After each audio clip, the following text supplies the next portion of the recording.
Bonsoir, nous vous saluons au nom précieux de notre Seigneur et Sauveur Jésus-Christ et vous souhaitons la bienvenue sur Jésus-Christ, le seul dominateur, une autre chaîne d'évangélisation. N'oubliez surtout pas de vous abonner, d'aimer et de partager pour que l'évangile aille le plus loin possible. Vous êtes actuellement à l'écoute de la méditation du jour et aujourd'hui notre méditation a pour titre « Grandir spirituellement ». Grandir spirituellement. Philippiens au chapitre 3 au verset 12 nous dit « Ce n'est pas que j'ai déjà remporté le prix ou que j'ai déjà atteint la perfection, mais je cours pour tâcher de m'en emparer, puisque de moi, Jésus-Christ s'est emparé. » Philippiens 3, 12. Le défi lancé par Paul dans ce verset est de courir et de continuer à grandir.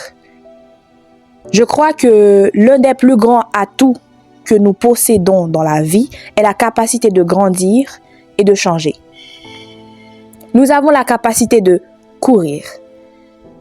L'une des premières étapes pour courir est de réaliser que nous ne sommes pas encore arrivés. Même l'apôtre Paul l'a reconnu et admis. Il a compris qu'il avait encore une grande marge de croissance. Et si tel était son cas, tel est aussi le nôtre. Si votre vie spirituelle stagne, vous devez vous demander pourquoi. Pourquoi votre vie spirituelle stagne-t-elle? Pourquoi votre vie spirituelle stagne-t-elle? Pourquoi ne grandissez-vous pas? Pourquoi êtes-vous bloqué dans votre progression spirituelle?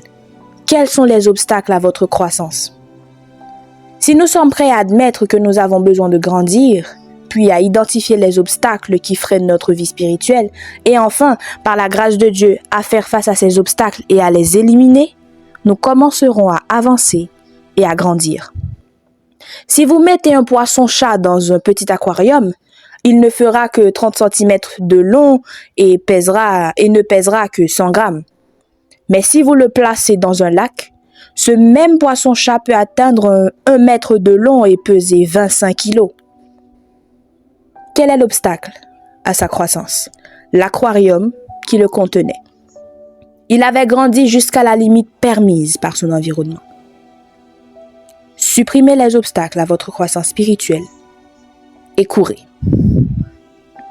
Supprimez les obstacles à votre croissance spirituelle et courez.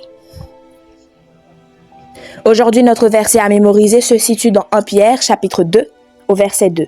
1 Pierre 2, verset 2. « Désirez, comme des enfants nouveau-nés, le lait spirituel et pur,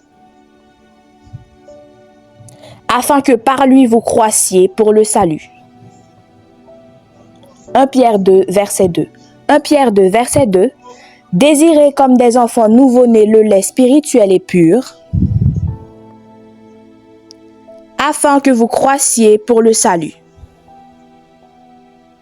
1 Pierre 2, verset 2. Que le Seigneur vous bénisse. Bonne méditation.